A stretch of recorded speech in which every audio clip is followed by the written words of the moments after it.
Welcome to the Physician Wealth Med podcast. It's wealth medicine for doctors. If you're a doctor and you have no time, it looks like you found us just in time.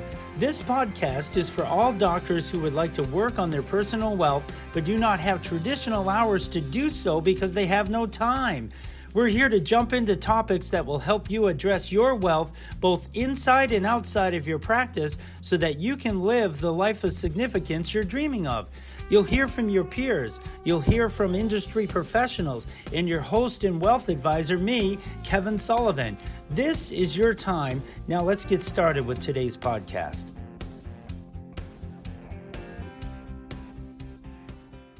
Welcome to another episode of Physician Wealth Meds. It's wealth medicine for doctors. Listen, we have a very special podcast for you today. We were able to grab Zach Lemasters here out of his schedule to do a podcast with us. He's the CEO of Rent to Retirement, a complete turnkey investment company.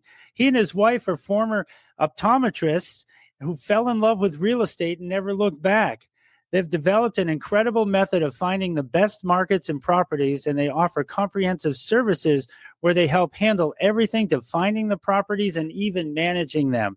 And you can check out their website at renttoretirement.com. So welcome, Zach, to this podcast today. Kevin, thanks so much for having me on. I'm very excited to be here. Thank you so much. Would you mind if I just read your mission statement that I found on your website? Because I just love how it talks about generational wealth. It says, our mission is to provide you with all of the key education tools and resources to learn how to build a sustainable real estate investment portfolio to achieve financial freedom and generational wealth. One of the things we talk about on this podcast day in and day out is helping physicians find and build their wealth inside and outside of their practices so that they can have sustainable wealth for generations to come. And when I read yours, I thought, man, that aligns so much with what we're doing on our end of things. And real estate is just a great tool to get you started doing everything that you need to do there with tax incentives and all of that. But I don't want to get ahead of myself. Let's just talk to Zach about it. Hey, Zach, tell us about your company and your backstory, how you came to do what you're doing and why you're doing what you're doing. Yeah, and I'll try to keep this somewhat short, Kevin, but again, appreciate you having me on. So our company is, as you so nicely mentioned, Rent to Retirement. We're the nation's leading turnkey investment company. That's kind of a buzzword a lot of people hear, but essentially what we do is we identify the best markets throughout the country that have the best investment opportunity.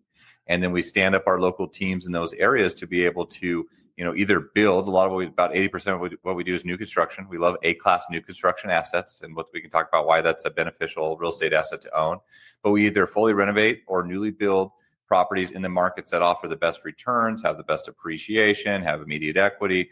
And then we handle everything for investors. So regardless of the investor's experience level, their time availability. A lot of your listeners are busy professionals, as I once was. And so, Yes. Regardless of their experience level, their time availability, their geographic location, we make it accessible for them to invest in the properties in the locations that make the most sense. And then we handle everything for them, as well as building them, helping them build a strategy and a plan, especially on the tax side. We work with a lot of docs as well, just because of my background as well. So we have a lot of high income earners that they're looking to buy real estate to, have six-figure tax write-offs every single year against their active income, which we help them do. And we can talk about that as well. But my background has nothing to do with real estate, as you know. So my wife and I are both optometrists. I went to the Air Force. I was commissioned on the HPSP scholarship. For those of you who are maybe have also went that path, but I was commissioned directly as a captain into the Air Force, practiced optometry there for 7 years. That's where I started investing. First house I bought was a duplex, lived in half, rented out the other half, and then just never looked back. We really made a strategic moment, though, Kevin, where my wife and I, we started to look out of state to invest, not just investing locally to where we were comfortable, but investing in the markets that offer the best returns and consistently doing that over time. And that really catapulted our investing portfolio, where we replaced our dual six-figure income within about 6 years of investing. And that kind of led to us starting this business as well, helping other people basically do the same thing that we do today. And fast forward to where we're at today, we're across 18 different markets. We do about 1,000 properties a year, and have a lot of fun helping people get into real estate and strategically grow and scale their portfolio. So that's as quick as I can give you. Now you just unpacked a whole hour and a half worth of podcast material right there. But let's just say there's doctors that want to do this, but of course, a lot of times there's no time, and they would just like to get their feet in the water because they've heard about it, they've seen ads, they've seen sites, and they've always wondered how to do it. What was your first decision to say, okay, we want to do this once? But then what happened when you said we want to do it twice and three times and do it again and again and again, and how that kind of flipped your income over to the other side to where you were able to get passive income like this rather than just showing up every day as a doctor? Yeah. And let me say this too. Let me preface with saying I never had the intention of replacing my income. I love helping people see. My wife and I are very passionate about that still. Yeah. But at this point, we're able to help more people have a more global impact because of our humanitarian efforts, that we can still practice optometry to help people see. I mean, we work to set up cataract clinics in third world countries, helping thousands of people have access to care they wouldn't. That's really what it's about. And so I always want to make sure it's a lot of us that are in the healthcare profession, it's a demanding job. You know, having financial independence is not necessarily meaning leaving that. It's just about having the option to do that, right? Or having the ability to cut back on that. or have a bigger impact. So I just wanted to make that point. But for us, I mean, when I started investing, I've been investing in real estate for about 15 years now. As I mentioned, I bought that first duplex, like right out of school. That was my first house. It was tangible. It just clicked with me. Like real estate, it's a predictable path to wealth. I didn't like the stock market. I didn't understand it. I didn't want to be gambling with crypto and all these other things. Real estate, it's the most proven path to wealth. And once I understood how to use leverage appropriately, how to maximize tax benefits, like it just kept reinforcing that real estate was the right way to grow your wealth. I always tell people, since that first house that I bought about 15 years ago, we bought real estate every single year since that first duplex. And I'm not trying to paint a too rosy picture here. Like real estate takes work. Not all the deals that we bought made money. We lost money in a lot of those deals, but like we stayed consistent. And now we own just my wife and I with no other investors. We have a high 8-figure portfolio. Cash flows net after it's all said and done in debt service over 7 figures annually. And we were able to do that within about 10 to 12 years of investing intentionally in the right locations, maximizing tax benefits, and consistently scaling up over time. So, I mean, it just made sense to me. And we just kept our head down and just kept doing it. The power of leverage combined with tax deductions and tax efficiency is more powerful than I think everybody can really think until you start to see it in action. When you start seeing that leverage, being able to use the bank's money or other people's money, if you will, to be able to get you in the game and have that leverage start with tax benefits on top of it is huge. Nothing else compares. Nothing else compares. There's no other investments out there that can do what that does. And for real estate is real. That's why they call it real estate. No one else has to be worried about your real estate other than you versus the stock market. You know, you could have some guy in Chicago worried about a stock and that could affect you because you own it as well. Yeah. So talk to us about getting out of your state versus what's in your local town, because that could be an initial fear for doctors. But why is that so important? Well, I think, what made the catalyst for us to do that is just starting to surround myself with more successful people that were beyond, like we're in a point where I wanted to be. Mm-hmm. And so the concept of investing out of state seems daunting, I think, out of the gates, because you're like, I don't know, how do I even start to research a market? There's so many different markets out there. Like, what about management? And like, I'm not there to see it. Like, is that a bit of risk? What we realized over time is that it's the same process as investing locally. You need team members, especially if you're going to scale, and you don't want to be your own landlord, which I don't encourage you to be, because your time is better spent in your normal job or not doing that. But for us, it was just about finding a path to do that we could replicate over time. It wasn't easy at first, Kevin, but what we did find surrounding ourselves with more successful people is that everyone that was successful, they weren't just invested in one market. And they certainly weren't just only invested in their own local market. They were diversified across multiple markets. They were intentional on where they invested based on where the opportunities were, where the most growth was. So it was just like everyone. It was, we didn't know what we didn't know, and it seemed a little daunting, but essentially we just figured out how to do market analysis. First, we set goals. set our goals, identified what we're looking for, found markets that match that, learn how to analyze markets, set up our local teams. And it took a lot of time and energy. And, there was fluctuations in performance. But now that was the impetus to our business because we've already paved that path. And now people can, leverage the systems and teams that we put into place. But I can tell you that was probably the single most important thing that we did to catapult our wealth is invested outside of our local area, focusing on where the best returns are. And we invested in some markets where, we didn't anticipate this, but houses appreciated, double or triple over, a 5 to 10 year period, just because we were like focusing on growth markets, which we still do today. And it's like, and then we sold those and we did 1031 exchanges and bought more assets. And then we did cost segregation studies on those. And it's just compounding effect over time. That is exactly why I asked you that question.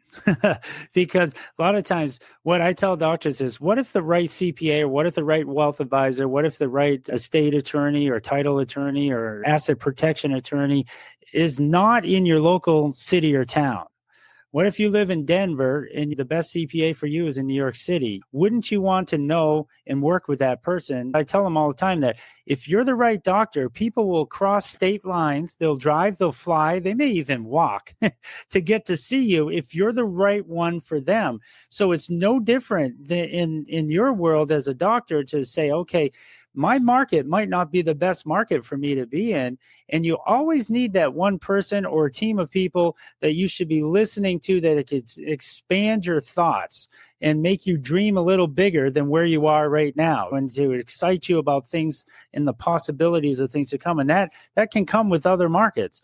Not all real estate markets are created equal, and they're always changing too. Yeah. And it's also about like matching a market to your goals. You know what I mean? But there's some really opportunistic places. Like we have a deficit of 7.5 million houses in the U.S. that are needed, and we have an affordability problem as well. And it's not getting any better, right, due to inflation and all the other things. But there's some markets that there is a significant deficit of housing that you can actually like serve the community, improve the economy in these areas. You get great tax incentives by the IRS for doing that because you're doing what they want you to do by stimulating the economy in those areas. But like, for example, to be specific, Kevin, we've tried to focus on brand new construction, A-class assets, mainly in the Southeast. We work in 18 different markets, Midwest, Southeast, but our growth markets are Southeast. These areas like Alabama, Florida, Texas, Georgia, the Carolinas. These are areas where the population's moving. There's landlord-friendly legislation. There's low real estate and income tax usually in these areas. But there's a population shift and there's a deficit of housing. And there's affordability. So you can still buy an A-class new construction house below the median house price point, which is around $400K. You can still get into $250,000 to $300,000 A-class new construction houses that are going to rent out, at call it $2,300 or $2,400 a month to positively cash flow. You can buy those below market value, so you have immediate equity. And those are areas where we're actually currently seeing double-digit appreciation both in rents and home prices year over year. So my point is like focusing on those type of markets, regardless of where you're located, it could be very strategic to help expedite your goals, right? And that's kind of what we try to do. So as a doctor thinking about doing this, if they have fear about doing this, what would you say to them? What kind of advice would you give to them if they're interested in doing this type of thing? Well, it depends on what their fear is based on. Like, what are they fearful about? Is it the simple fact of investing out of state? Is it real estate in general that they can't see and control? Like most of our investors never see their houses. I bought hundreds of houses I've still never seen today. I'm not saying that you don't have to. I encourage you to actually come visit the market if you can. Right. But I think that, it's education. It's all about providing education. And as people become more educated, they realize that maybe those were irrational fears. For example, investing, a common thing would be like, okay, I heard you say Florida, but what about insurance? I've heard these insurance gets crazy. What about hurricanes? All these things. And like, while those can happen, every geography has its own unique area or unique issues with weather. You have good insurance. Again, we don't build in flood zones. We try to be in, we're not having these 3x insurance costs because of, older houses that aren't built to current standards. We're not building on coastal areas and flood zones that aren't exposure to, you don't have the same exposure to hurricane. We've just had hurricanes that came through Southwest Florida, and all houses were fine. So, or investing out of state. What if I never, how do I know that my tenants take care of the property? How do I know my management is taking care of everything they need to do and doing accounting appropriately? So it's just through education and explaining to people that, there's a process to follow. We've been in business over 10 years. We have an excellent reputation with thousands of 5-star reviews on sites like Bigger Pockets and BBB. So there's that reputational component.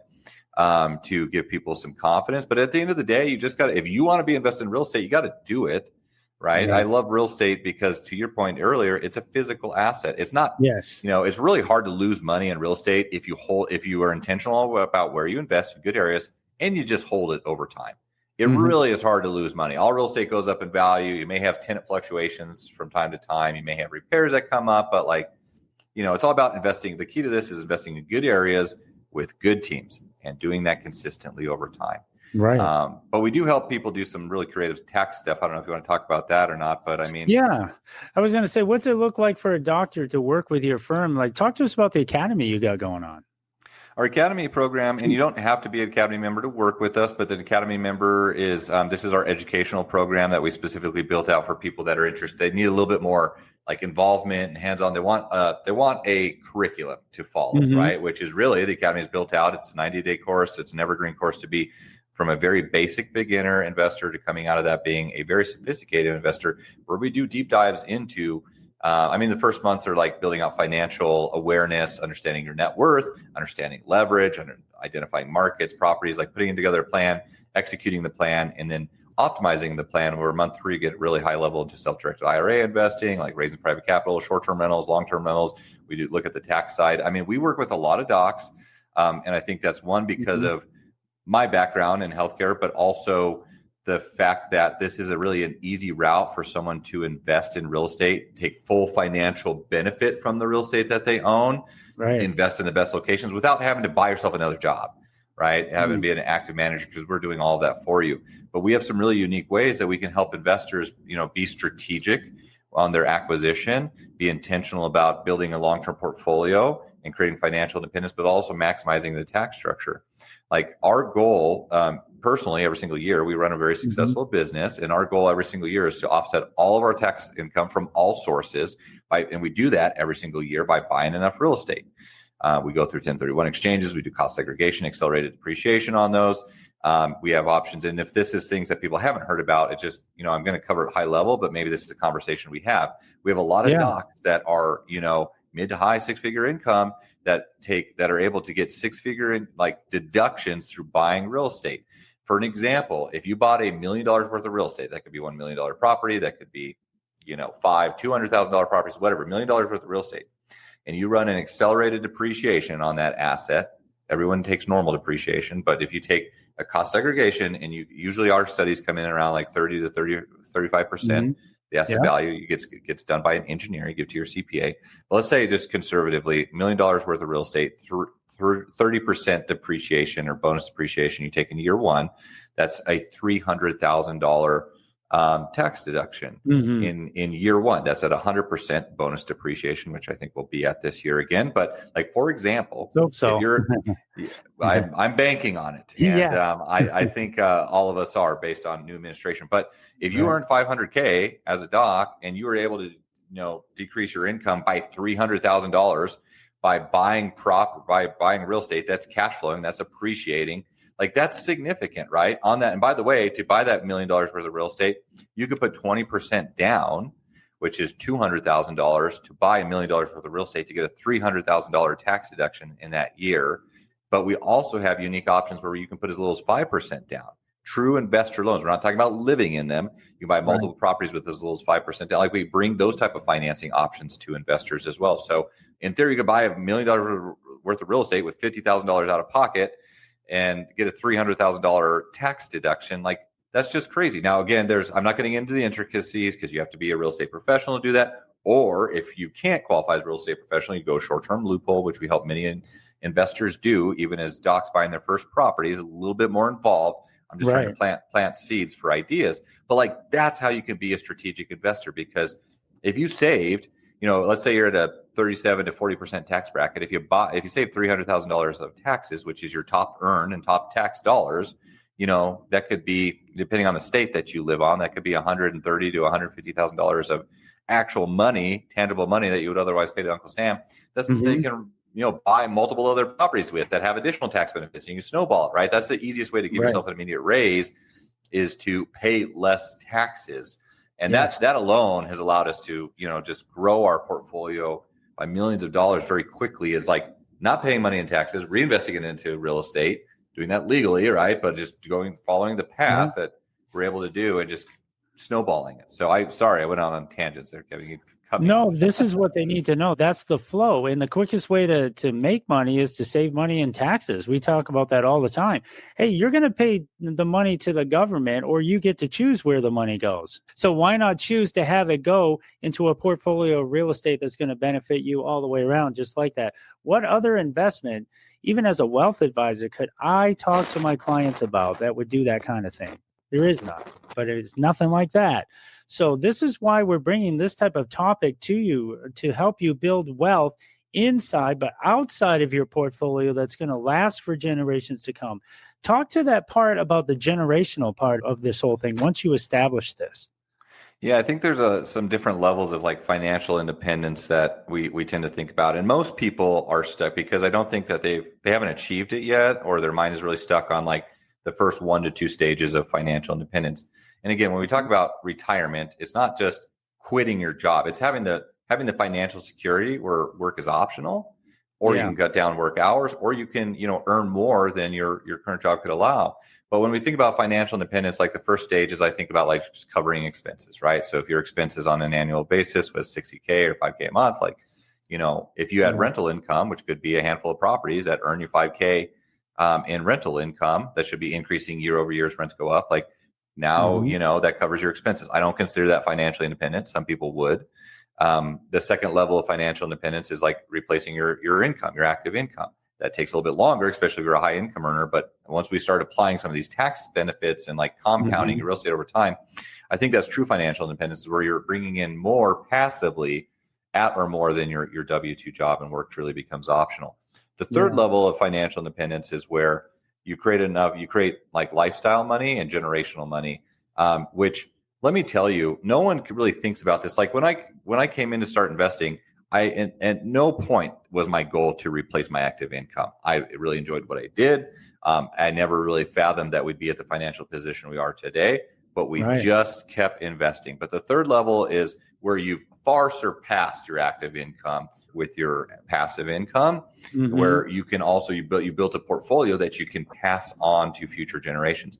Most people don't even think about that, like how that would work, or how that needs to be structured, passing on generational wealth, because they probably haven't been inheriting money. I mean, I certainly did not, and that's just a new concept. But in real estate, like, think about this: you're building a business, a portfolio that just it compounds over time. Real estate goes up over time, rents go up. Like, that is a physical asset that you can pass on to future generations. The beautiful thing about real estate, again, is you get step-up basis. If you do it appropriately with estate planning, you get step-up basis. So there's not this huge estate tax that could take 40+%. Like, there's a lot of benefits financially to be able to pass on your real estate to future generations, where they can continue to benefit from that. So that's kind of what we mean when we talk about generational wealth. But I'll say this too, Kevin: generational wealth is not just about passing people money or assets. It's about education. And that's why I love real estate, is because I do this with our children, is yes, they're going to be financially independent based on how we've prepared them, but we're not just giving that to them. We're giving them the education to know how they can continue that, how they can expand that, how they can do that on their own before they rely on us. That's a big part of this journey, is not just buying real estate. It's about thinking about how to create generational wealth over time. And giving them the tools to do it, both mentally and education, is the key. And to be hungry for it, and to do it on intentionality basis, but proactively seek it out and that kind of thing. I know, based on what I've seen of your company, you've got quite the team going on there too. So tell us a little bit about your team and how you're supported that way.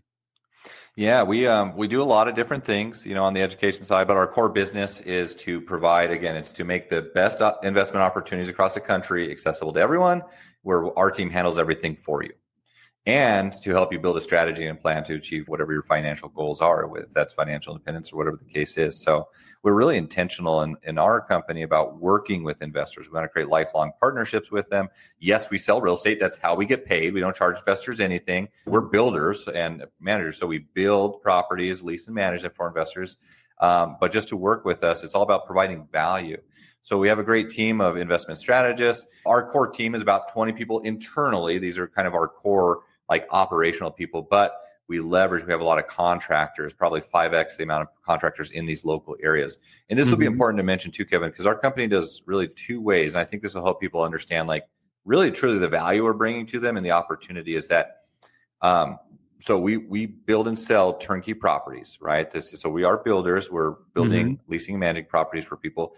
But we also, because we have a large community, we have about 1.5 million investors in our global community, buying thousands of properties every single year across the country. Because we do volume as a group, we're able to form partnerships with national builders. These are companies like D.R. Horton, who's the nation's largest builder, Toll Brothers, Lennar. What we do is, and they're building all across the country. We go to them and we say, hey, we're going to buy 300 houses from you this year, or whatever the number is. Because of that, we want preferential pricing. This would be the same thing as an institutional company like a Blackstone or something coming in buying, private equity buying a large community of real estate. They get preferential pricing by doing so, and they're working with the builder's wholesale division. So we're the first company to do this. We're able to come in and do the same thing and get institutional type of pricing discounts, and pass those on to the individual investor, which they wouldn't have access to on their own because of the volume play. And we get to cherry pick the best markets across the country. So for example, and where this is, just bear with me for a sec, because this is really unique in what our company truly does. So let's say a $300,000 house in, say, North Carolina or wherever it is, that's positive cash flow and the numbers make sense, and all the fundamentals are met. That $300,000 house, you could go buy it from D.R. Horton if that's who the builder is on those at $300K, or being a part of our community because we get the volume type of benefits, these incentives, what we call them. Let's say you get a 10% incentive. Incentives usually go between 6 to 12% on the inventory. Let's just say 10% on this $300K house for simple math. That means $30,000 is the incentive amount that you have to use you as the investor however you want. You can take that as a price reduction. So you're buying that $300K house at $270. You have immediate equity in the house. A lot of people say you can't buy turnkey with immediate equity. This is a perfect example of how you can. So this allows you to cash flow better and have immediate equity to sell or burr in the future and refinance, whatever the case is. Or where it becomes more unique is you can take that 10% incentive, that $30K, and take it back as cash at closing. So if you're putting 20% down and you're getting 10% back on that at closing, cover half your down payment. That allows you to buy twice as much real estate. That skyrockets your ROI. You can also use that to buy down rates. We can get interest rates down into the 3.75% today on a 30-year fixed loan, buying rates down, which is the Fed's never going to get us back there, in my opinion. But that's a way to create a really unique loan structure. So this being said, this is in addition to what we provide to our investors is accessing new construction deals across the country, is also having better buying opportunities. So if you match, I mentioned a 5% down loan earlier. So think about this. If you buy a brand new construction house, that same $300K house with 5% down, that's $15K. You get, let's say that has a 10% incentive and you take that as cash back. You can, in theory, buy, and we have plenty of people doing this, especially those doing the tax benefit stuff. You can buy a $300K house where you put $15K back down, you get $30K back at closing. You're into for no money down, and actually put money back into your pocket. So now, again, these are just different options for different people if that's the right scenario. But, these are just some of the unique things we make available to our investors, Kevin, so they can be strategic investors. So they physically own the property, or they own it through your group, or how does that all work? We are not raising capital from people. We don't participate in any of the equity. We help you build your individual portfolio. So you're 100% the owner of the asset, which is, the best position you want to be in, right? That's the benefit of owning real estate, is you have 100% control over it and 100% of ownership of it. But yes, you're 100% owner of the property, and you can do what you ever you want with it. We just help you kind of map out the plan. We have the management set up for you. Yeah, I just wanted to make sure that the doctors understood that you are owning your own property, and with all the benefits that come with it. So this is definitely worth looking into. If you're a doctor on the edge, kind of thinking, how would I ever start something like this? This is your podcast. I would hope you're taking notes, replay it, listen to it over and over, get in contact with Zach and his team at renttoretirement.com. Any other thoughts that you would like to deliver to the doctors here before we end the podcast? For everyone that's working hard, serving our communities in the healthcare setting, and it's busy lifestyles. I know that I've worked in private practice. We own private practices. I was a military doc for a while, but I get it. But look, real estate is the best investment you can make, I think, long term. We call it the ideal investment. Kevin, this is an acronym for all the ways you build wealth. Most people just think about the cash flow. People understand that houses appreciate over time, but they don't truly understand how those numbers compound. If you have $20,000 to put into a stock market and that stock goes up 5% per that year, I mean, you have $1,000. That's a true 5% return. You pay $20,000 and invest in real estate and leverage, and you buy a $100,000 house, and that house goes up the same 5% that year, which is really conservative in appreciation. Yeah. But that house is now worth $105,000. You put $20,000 down to buy it, but you got $5,000 back in appreciation. Now you have a 25% return on your investment. So it's just understanding money. But we call real estate the ideal investment. It's an acronym for all the ways you build wealth and earn money. I is income. That's your cash flow. That's what most people think about initially because it's tangible. But the other ways this is how you build true wealth in real estate. So D is depreciation and your tax benefits. There's nothing else that compares to real estate in tax benefits. E is your equity buildup as the tenant's paying the loan down for you. A is appreciation because all real estate goes up regardless of short-term fluctuation, and it's leverage. And there's nothing else that you can use with leverage. I think you talked about this in the beginning just to reinforce this though. Real estate is such a cool thing. Think about this for a moment because you can put down a small portion of your money to buy an asset or possibly none of it to buy an asset that you have 100% ownership of, 100% control over, that you get 100% of the tax benefits and income from, that you borrow the majority of the money from someone else to buy, i.e. the bank, that someone else is paying that loan off for you, the tenant, right? So when you think about that and you run the math over a 20, 30 year period and all these different ways that you're earning wealth or compounding over time, I mean, guys, that's just how you build wealth. And I know everyone's busy as working in their healthcare profession and making a lot of good money, paying a lot of money in taxes. The more you can be strategic about that, and using real estate to your advantage, I just think everyone would benefit tremendously. So that's some parting words on just real estate in general. Keeping more of what you make, that's very super important. Zach, I want to thank you so much for joining us here on this podcast today. We like to say it's wealth medicine for doctors, so you gave us a lot of good medicine today. This is real estate medicine for doctors, and I encourage every one of you that would listening to this and would like to jump in on this journey, start the process, or even if you're already on it and you want to refine it, go to renttoretirement.com and get a hold of Zach's team. They'll be able to help you immensely. So thank you very much for your time today. And I appreciate you jumping in on this podcast with us. Maybe we could do this again for a follow-up. Let's do it. Thanks so much, Kevin. All right. Thank you. That's our podcast for today. And remember, if you're not working on your personal wealth, who is? Please share this podcast with your friends and colleagues and make sure you subscribe, like, and share. Any questions about what you heard today, please send an email to kdsullivan@lpl.com. Physician Wealth Meds, wealth medicine for doctors.